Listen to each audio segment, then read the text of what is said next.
Hello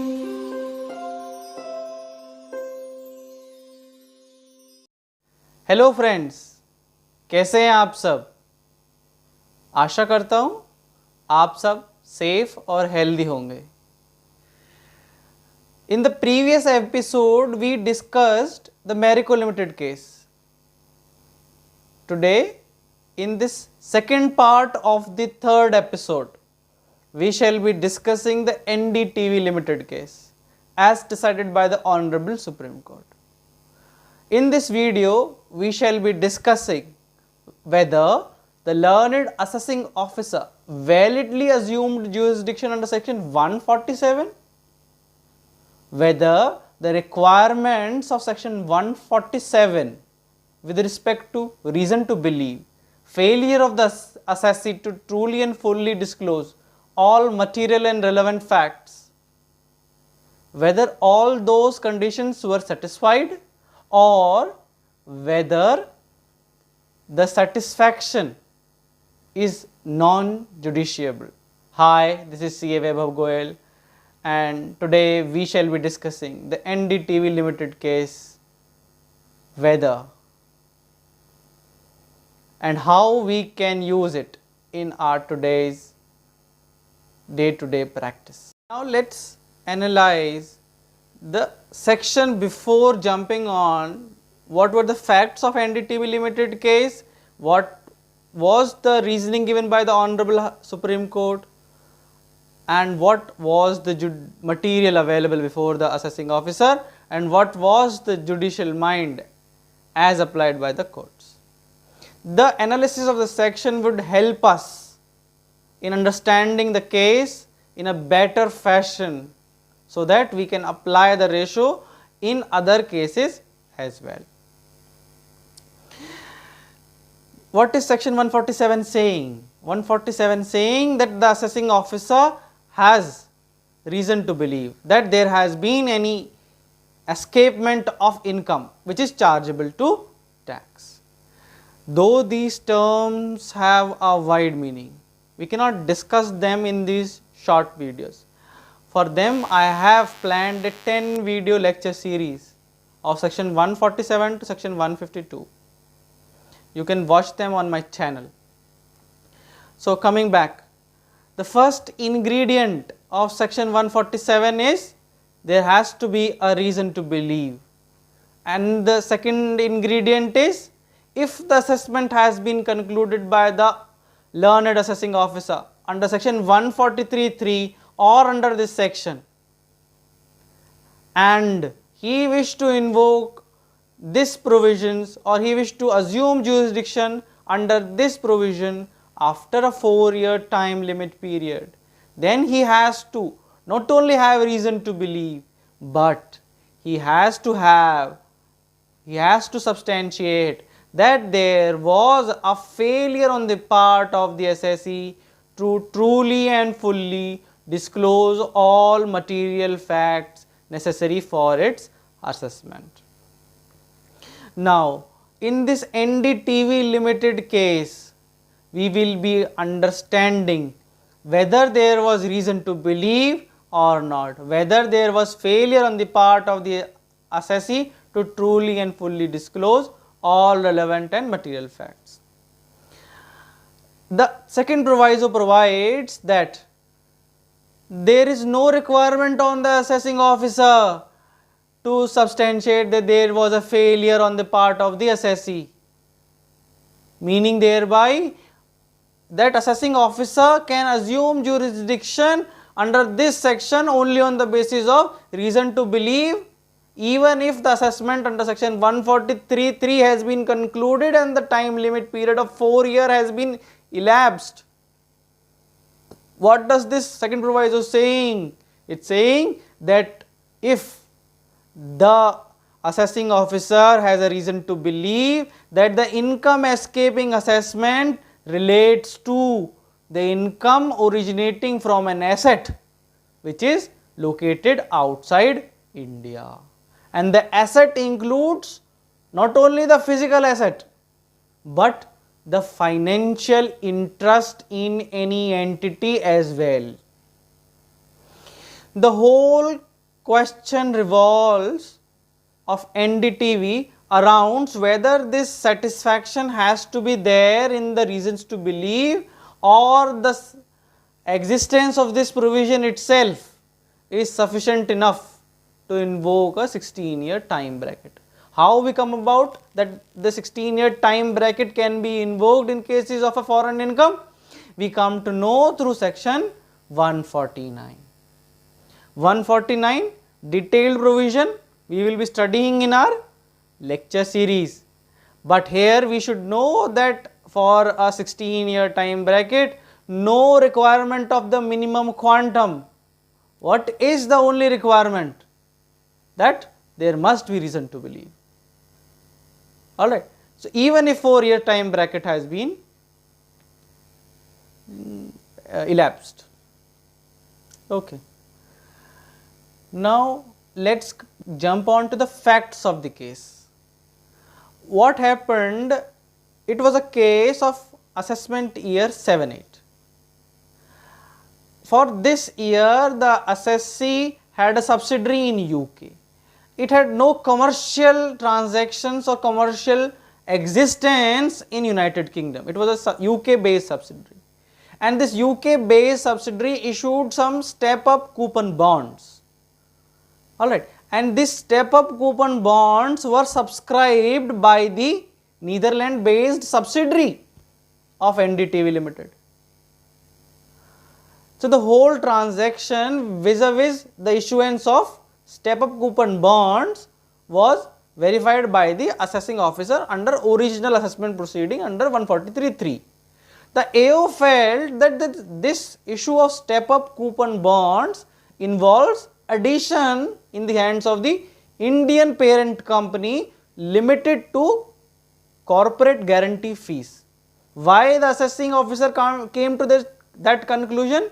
He came to this conclusion because the UK based subsidiary did not have any asset, and the subscribers could not have subscribed those shares or those bonds until and unless the NDTV Limited, the parent company here in India, would have given a corporate guarantee, because UK based subsidiary उनके पास कोई asset था ही नहीं.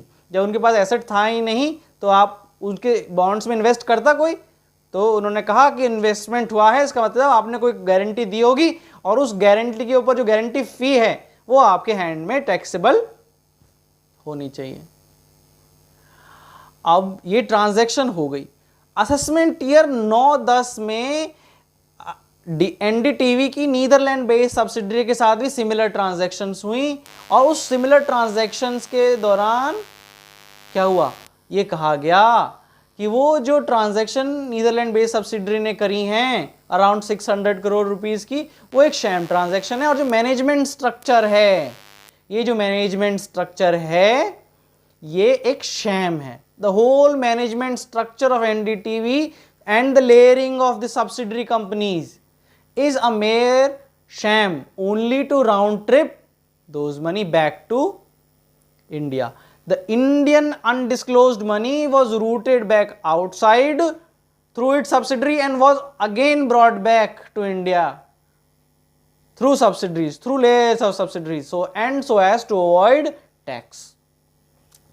So the assessing officer, for assuming his jurisdiction under section 147 for the assessment year 7-8, there was a direction from the DRP, or there was an observation from the DRP for the year 9-10, and the AO wished to assume jurisdiction for a preceding previous years. So whether the AO can assume jurisdiction on the basis of material acquired subsequent to the assessment year, मतलब जब assessment year 7-8 का assessment हुआ उस समय वो transaction analyze करी गई. कौन सी transaction? The transaction of the Indian parent company and the subsidiary company and the issuance of those step up coupon bonds, वो सब analyze करी गई, वो सब analyze करी गई. क्या उसके बावजूद भी जब 9-10 में कोई एक मटीरियल मिलती है या कोई और एविडेंस एओ के सामने आता है, क्या उस एविडेंस के बेसिस पे पिछले सालों के केस खोले जा सकते हैं या नहीं खोले जा सकते हैं? ये हमें जानना बहुत जरूरी है। क्यों जरूरी है? क्योंकि जब भी हम असेसमेंट कराते हैं तो हमने देखा होगा कि जब हम असेसमेंट कराते हैं, कंप्लीट स्क्रूटनी का केस होता है, तो एओ क्या करता है, पिछले सालों के अकाउंट्स वगैरह मंगाने का प्रयास करता है। वो इस साल के केस को कंपेरेबल बनाता है, बट वो कंपेरेबल बनाते बनाते जब हम कंसिस्टेंसी रूल की बात करते हैं और कुछ रूल्स की बात करते हैं, तो वो पिछले सालों के मटेरियल को गैदर करने का प्रयास करता है ताकि पिछले सालों के केस भी खोले जा सकें। तो क्या जो मटेरियल उसने असेसमेंट ईयर 9-10 के दौरान कलेक्ट किया, which may relate to which previous years, preceding years, तो क्या वो मटेरियल यूज करा जा सकता है कि नहीं करा जा सकता? वो भी जब जब पिछले सालों का भी 143(3) में असेसमेंट हुआ है। इस एनडीटीवी लिमिटेड केस में एक और कहानी थी कि जो उसके माइनॉरिटी शेयर होल्डर्स थे, उन्होंने टैक्स इविजन पिटिशन दी थी। उस टैक्स इविजन पिटिशन में क्या लिखा था, जो मैंने ये राउंड ट्रिपिंग की कहानी बताई आपको, कि भाई इन्होंने ये कम्युनिकेशन किए पेरेंट कंपनी ने अपनी सब्सिडरी कंपनी से, और ये जो कम्युनिकेशंस हैं ये एक एविडेंस के तरह उन्होंने टैक्स इविजन पिटिशन में दिए कि भाई देखिए ये साबित करते हैं कि राउंड ट्रिपिंग हो रही थी, और राउंड ट्रिपिंग हो रही थी तो मतलब आपने टैक्स को चुराने का प्रयास किया था। तो असेसिंग ऑफिसर ने कहा ये दो मटेरियल, ये जो टैक्स इवेजन पिटीशन है और ये जो डीआरपी की डायरेक्शन है, ये दोनों मेरे लिए सफिशिएंट हैं 7-8 का केस खोलने के लिए। ठीक है, तो असेसिंग ऑफिसर ने जब 147 में ज्यूरिडिक्शन अज्यूम करी, जब 148 का नोटिस दिया, तो 148 के सबसेक्शन 2 में क्या लिखा है? It says that the notice must precede reasons to believe, and those reasons to believe must be in writing, and those reasons to believe must be reasons to believe and not mere reasons to suspect। and जब हम reasons to believe होने चाहिए तो क्या material था? ये दो material थे। तो अब सुप्रीम कोर्ट के सामने ये सवाल है whether this material was sufficient enough to form a reason to believe. वैसे इस बारे में हम चर्चा जब हम अपनी लेक्चर सीरीज में करेंगे तब भी करेंगे, लेकिन अभी के लिए the basic question, first condition साबित करनी है रीजन टू बिलीव, और ये क्या, ये दो मटेरियल सब्सिक्वेंट ईयर्स में का जो डीआरपी का डायरेक्शन है और ये जो टैक्स इवेजन पिटीशन है, whether these are sufficient enough to form a reason to believe. Reason to believe का क्या मतलब है कि जो मटेरियल अवेलेबल है उससे असेसिंग ऑफिसर एक प्रीमा फेसी व्यू बना सके। प्रीमा फेसी व्यू की इनकम चार्जेबल टू टैक्स थी और वो एस्केप कर गई। तो वो क्या प्रीमा फेसी व्यू जुडिशियल स्क्रूटनी का पार्ट हो सकता है? क्या कोर्ट्स अपनी जुडिशियल स्क्रूटनी करते समय क्या उस मटेरियल की सफिशिएंसी को जज कर सकते हैं या नहीं कर सकते हैं? कई सारे आपको जजमेंट्स मिलेंगे जो कहते हैं कि sufficiency of material can not be tested, लेकिन जब हम अपनी वीडियो सीरीज करेंगे तो हम उस वीडियो सीरीज में सुप्रीम कोर्ट के वो डिसीजंस डिस्कस करेंगे जिसको रेवेन्यू कभी भी कोर्ट नहीं करेगा। वो डिसीजंस क्या हैं? वो डिसीजंस कहते हैं existence of reason to believe can always be tested. ये कहा जा सकता है कि सफिशिएंट रीजन टू बिलीव था कि नहीं था, सफिशिएंट मटेरियल था कि नहीं था, ये टेस्ट नहीं कर सकती, लेकिन क्या जो मटेरियल था उसके बेसिस पे क्या रीजन टू बिलीव बनाया जा सकता था, नहीं बनाया जा सकता था, ये ऑलवेज टेस्ट किया जाएगा। जुडिशियल स्क्रूटनी में इसको कभी भी एक्सक्लूड नहीं किया जाएगा। ठीक है, दो जुडिशियल स्क्रूटनी कॉन्स्टिट्यूशनल मैटर्स में आती है जनरली, लेकिन जब हम अजम्पशन ऑफ ज्यूरिसडिक्शन की बात करते हैं तो ये भी आर्टिकल 14 ऑफ द कॉन्स्टिट्यूशन को रिलेट करती है, इसलिए रिट्स भी इशू करी जा सकती हैं। अजम्पशन कि भाई कोर्ट्स पूछती हैं क्या वैलिड ज्यूरिसडिक्शन है आपका, और उस वैलिड ज्यूरिसडिक्शन को समझाने के लिए रीजन टू बिलीव है। तो रीजन टू बिलीव कैसे जुडिशियल स्क्रूटनी का पार्ट नहीं होगा? बिल्कुल होगा, बट क्या वो मटेरियल सफिशिएंट था या नहीं था? कोर्ट्स विल नॉट जज, बट क्या वो मटेरियल था कि जिसके बेसिस पे एक रीजन फ्रेम किया जा सकता है या नहीं किया जा सकता? लेकिन यहां पे सवाल सिर्फ यही है, क्या ये टैक्स इवेजन पिटीशन, क्या ये टैक्स इवेजन पिटीशंस और ये सब्सिक्वेंट ईयर का मटेरियल सफिशिएंट है या नहीं है? क्या सफिशिएंट है कि reason to believe frame form करे जा सकते हैं या नहीं करे जा सकते हैं? तो ऑनरेबल सुप्रीम कोर्ट ने क्या कहा? उन्होंने एक क्वेश्चन ऑफ लॉ फॉर्म किया और उन्होंने कहा कि ये जो इंफॉर्मेशन थी, इंफॉर्मेशन अवेलेबल तो थी, लेकिन जब असेसमेंट हो रहा था या इंफॉर्मेशन अवेलेबल नहीं थी, क्या इंफॉर्मेशन अवेलेबल नहीं थी कि ये सारी ट्रांजैक्शन एक शैम है। ठीक है, तो इसको रीजन टू बिलीव कहा जा सकता है कि उसके पास एक सब्सिक्वेंट ईयर में एक मटेरियल आया जिससे उसका जो पुराना व्यू था वो चेंज हो गया। तो असेसिंग कह रहा था सर ये व्यू चेंज हो गया, तो सीआईटी वर्सेस कैलविनेटर्स ऑफ इंडिया के सुप्रीम कोर्ट के डिसीजन की वजह से तो ये तो चेंज ऑफ ओपिनियन है, ये रीजन टू बिलीव नहीं है। क्यों? क्योंकि वो ट्रांजैक्शन तो एनालाइज हो चुकी। तो सुप्रीम कोर्ट ने कहा कि भाई Phoolchand Bajranglal versus ITO 4 SCC 77, उसमें क्या कहा गया कि जब आपने 143(3) में असेसमेंट कराया तो जो ट्रांजैक्शन थी वो ट्रांजैक्शन बोगस थी, ऐसा कोई एविडेंस अवेलेबल नहीं था। हाँ, ये गलती जरूर है। क्या गलती है?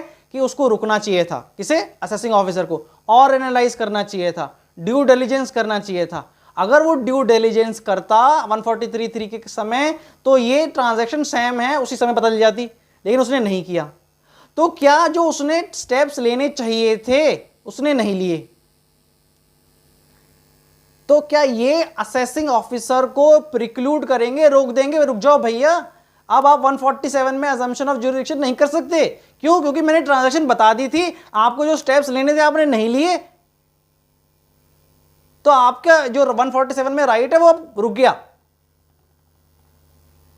फूलचंद में भी यही कहा गया और इस केस में भी यही कहा गया। क्या कहा गया? नहीं, असेसिंग ऑफिसर्स के राइट नहीं रुक जाते। जो मटेरियल था वो उस समय अवेलेबल ही नहीं था। क्या मटेरियल? जो उसको साबित कर सके कि वो ट्रांजैक्शन बोगस है।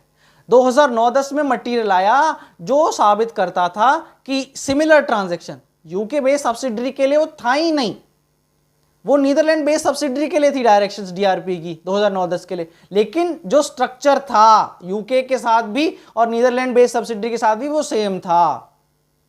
तो ये जो मटेरियल था ये उस समय जब 143(3) का असेसमेंट हो रहा था तब नहीं थी। जब वो मटेरियल उसके पास नहीं था तो ये subsequent material will definitely form a basis for having a reason to believe. Supreme court ने यही कहा कि भाई रीजन टू बिलीव है और ये मटेरियल सफिशिएंट है। इससे हमें एक चीज देखने को मिलती है कि sufficiency is subject to judicial review. Sufficiency कितनी होनी चाहिए कि वो मटेरियल इतना सफिशिएंट हो कि प्रीमा फेसी व्यू हो। कि प्रीमा फेसी व्यू क्या होना चाहिए कि इनकम चार्जेबल टू टैक्स है और वो आपने छुपाई है। तो ये जजमेंट इसलिए भी महत्वपूर्ण है विच सेज प्रीमा फेसी व्यू बनाने के लिए जो मटेरियल है वो जुडिशियल रिव्यू का हिस्सा है। कोर्ट्स उसको जुडिशियल रिव्यू करेंगे और अपने आप के हाथ रोकेंगे नहीं, वो अपने हाथ नहीं रोकेंगे कि भाई हम नहीं रिव्यू कर सकते, वो रिव्यू कर सकते हैं और ये डिसीजन हमें उस संदर्भ में भी मदद करेगा। तो हम इसको अपनी लेक्चर सीरीज में भी काफी डिटेल में डिस्कस करेंगे। अब जब दूसरा सवाल उठता है, क्यों 4 साल का पीरियड हो चुका था, छठे साल के अंत में जैसे हमने भी देखा था 31 मार्च को जनरली लोग असेसिंग ऑफिसर नोटिस इशू करते हैं। The second question which the honourable supreme court framed that whether there has been a failure on the part of the assessee to truly and fully disclose all relevant and material fact necessary for his assessment। जब supreme court ने कहा, अब facts को थोड़ा समझते हैं, क्या हुआ 31 मार्च जो लास्ट डेट थी 148 का नोटिस देने की, उस दिन को नोटिस सर्व करा गया, इशू करा गया, नोटिस इशू हो गया। उसके अगेंस्ट असेसी ने रिटर्न फाइल करी। रिटर्न फाइल करने के साथ साथ उन्होंने कहा मुझे रीजन टू बिलीव दे दिए जाएं। रीजन टू बिलीव हमने कैसे मांगे? जीके एंड ड्राइव शेफ्ट का हमने सुप्रीम कोर्ट के डिसीजन का हवाला दिया। एक्ट में कहीं नहीं लिखा, लेकिन जीके एंड ड्राइव शेफ्ट में लिखा है जब आप रिटर्न फाइल करोगे उसके बाद रीजन टू बिलीव मांग सकते हो। रीजन टू बिलीव मांगा, रीजन टू बिलीव मांगा तो असेसी ने ऑब्जेक्ट किया। रीजन टू बिलीव में क्या लिखा था कि आपके फेलियर है, आपका फेलियर है कि आपने truly and fully all relevant and material facts disclose नहीं करें। तो अब आपने उसको असेसी ने ऑब्जेक्ट किया। उसने असेसी ने क्या कहा कि भाई पहली बात तो ये चेंज ऑफ ओपिनियन है, चेंज ऑफ ओपिनियन तो हमने सुप्रीम कोर्ट ने खारिज कर दी। अब दूसरी बात क्या थी कि भाई कोई फेलियर नहीं है मेरे पार्ट पे, वो ट्रांजैक्शन आपने एनालाइज की थी, आपकी गलती है कि आपने फर्दर इंक्वायरी नहीं करी। जो डिटेल देनी चाहिए थी वो मैंने अप्रोप्रिएट सारी डिटेल दी हैं। तो जब डिपार्टमेंट उस बात को कंटेंड करता है, डिपार्टमेंट कहता है कि मेरे पास टैक्स एविजन पिटीशंस थी, ये टैक्स एविजन पिटीशन थी, ये ध्यान रहे, ये टैक्स एविजन पिटीशन जो माइनॉरिटी शेयर होल्डर्स की थी ये उसके साथ आई ही नहीं। रीजन टू बिलीव जब दिए असेसिंग ऑफिसर ने तो वो टैक्स एविजन पिटीशन साथ में नहीं दी, ये एक इंपॉर्टेंट फैक्टर है। तो सुप्रीम कोर्ट ने कहा, वो क्या कहा अभी हम सुनेंगे, तो ये टैक्स एविजन पिटीशन नहीं दी। जब असेसिंग ऑफिसर ने ऑब्जेक्शंस को रिजेक्ट किया, असेसिंग ने ऑब्जेक्ट किया, असेसिंग ऑफिसर ने उस ऑब्जेक्ट्स को रिजेक्ट किया, तो कहा कि भाई साहब ये सेकंड ईयर जो सेकंड प्रोवाइजो में कवर होते हो आप, ट्रूली एंड फुल्ली डिस्क्लोजर की जो बात कर रहे हो वो अप्लाई नहीं होती है। अब अप्लाई की नहीं होती है और ऑर्डर पास कर दिया। क्या ऑर्डर? कि भाई I have validly assumed jurisdiction, addition नहीं करी कि भाई एडिशन कर दिया, उन्होंने कहा कि भाई मैंने अजम्पशन ऑफ जुरिडिक्शन प्रॉपर किया। इसके खिलाफ एनडीटीवी हाई कोर्ट गई, हाई कोर्ट में हार गई, अब सुप्रीम कोर्ट के सामने। ध्यान रहे जो टैक्स एविजन पिटीशन थी वो साथ में नहीं दी गई, और जो सेकंड प्रोवाइजो की जो बात करी गई ना ही नोटिस में करी गई ना ही रीजन टू बिलीव में करी गई, बट कब करी गई? ये जब करी गई जब ऑब्जेक्शंस रिजेक्ट कर दिए गए। हम अपनी लेक्चर सीरीज में ये भी जानेंगे क्या जो ऑब्जेक्शंस डिस्पोजल का जो रिक्वायरमेंट है, ऑब्जेक्शन डिस्पोजल का जो रिक्वायरमेंट है, क्या असेसिंग ऑफिसर को एडिशन करने से या पूरी असेसमेंट करने से पहले डिस्पोज करना है, या वो सिर्फ असेसमेंट ऑर्डर का पार्ट हो सकता है, और क्या ये इलीगैलिटी है, इरेगुलरिटी है? कोई डिफरेंट हाई कोर्ट्स के केस लॉज भी हम पढ़ेंगे, Kerala high court, Karnataka high court, इन सबके, और इलाहाबाद हाई कोर्ट के भी डिसीजंस हैं, हम उन सबको पढ़ेंगे। लेकिन अभी क्या बात है, क्या फुल एंड फेयर डिस्क्लोजर था या नहीं था? असेसिंग ऑफिसर की ये बात कि वो सेकंड प्रोवाइजो में कवर होती है या नहीं होती है, वो हम थर्ड क्वेश्चन ऑफ लॉ जो सुप्रीम कोर्ट ने फ्रेम किया उसमें जानेंगे। अभी क्या बात, क्या there was a failure on the part of the assessee to truly and fully disclose all relevant and material fact. Honourable supreme court ने क्या कहा? उन्होंने कहा टैक्स एविजन पिटीशंस जो आपने दी वो असेसिंग ऑफिसर ने कभी भी असेसी को नहीं दी। जब when these material was not brought before the assessee, so he could not have contradicted or he could not have, उनको कंटेस्ट नहीं कर सकता था। सिंस उसको कंटेस्ट नहीं कर सकता था तो हम उस बारे में उस बेसिस पे उस मटेरियल के बेसिस पे वेदर 147 इज जस्टिफाइड और नॉट हम नहीं चेक करेंगे। तो ये हमारे लिए सर्च के केसेस में बहुत इंपॉर्टेंट है। सर्च के केसेस में जब कहीं और सर्च होती है, कोई एविडेंस रिकॉर्ड होता है, अप्रेजल नोट बनता है, उस अप्रेजल नोट में लिखा जाता है कि भाई ये फलाना फलाना ने अकोमोडेशन एंट्री ली, तो ये हमें भी फायदेमंद हो सकती है। जब तक वो अप्रेजल नोट जहां पे ये स्टेटमेंट आई है वो असेसी को नहीं दी जाएगी, उसके बेसिस पे ये नहीं तय करा जा सकता है देयर इज अ फेलियर और not as given under first proviso. तो ये केस हमारे लिए बहुत इंपॉर्टेंट है उस नजरिए से भी। दूसरी बात क्या हुई इस केस में कि रेवेन्यू कह रहा था कि sir there is a failure. क्यों? क्योंकि मुझे पता कैसे चलता है राउंड ट्रिपिंग है कि एक तो आपने बॉन्ड्स इशू करे यूके बेस्ड सब्सिडरी ने, खरीदे किसने? खरीदे आपकी नीदरलैंड बेस्ड सब्सिडरी ने, और जब रिडेम्पशन की बारी आई तो रिडेम्पशन हुए डिस्काउंट पे, इशू हुआ प्रीमियम पे और रिडेम्पशन हुआ डिस्काउंट पे। कोई व्यक्ति बेवकूफ थोड़ी है। तो इसका क्या मतलब है? ये आपका ही पैसा अपने आप ही घुमा रहे हो। तो एओ कहता है, रेवेन्यू कहता है कोर्ट के सामने, जज साहब ये हम एनालाइज ही नहीं कर पाए असेसमेंट के दौरान। क्यों? क्योंकि हमारे सामने असेसिंग ऑफिसर के सामने असेसी ने वो सब्सक्राइबर की लिस्ट नहीं रखी, वो सब्सक्राइबर की लिस्ट नहीं रखी और उनका रिलेशनशिप नहीं रखा। हाय हाय हाय हाय, ये दोनों चीज रख दी होती तो हम उस समय ही ड्यू डिलिजेंस के मामले में आगे असेसमेंट करते समय ही वही असेसमेंट में टैक्स लगा देते, यहां तक का मामला ही नहीं आता। हो क्या बड़ी बात कर दी। इसका मतलब देयर इज अ फेलियर, क्योंकि सब्सक्राइबर और वो दोनों बहुत जरूरी थे, तभी तो एक चैनल पता चलता, लिंक पता चलता कि पैसे कहां से आ रहे हैं, कहां जा रहे हैं, और तभी दिमाग लगाने का मौका मिलता। ओहो, व्हाट हैपेंड? जज साहब ने कहा रुक जाओ भैया रुक जाओ। क्यों? जिस असेसिंग ऑफिसर ने आपका 143(3) में असेसमेंट किया उसने 2 असेसमेंट और करे थे। ओह, कौन से 2 असेसमेंट करे थे?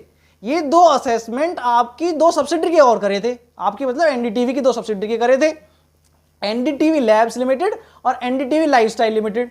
अब इन दोनों का असेसमेंट करे थे, और इन दोनों के असेसमेंट करते समय जो यूके बेस्ड सब्सिडरी है उसने लेटर लिखा था एओ को।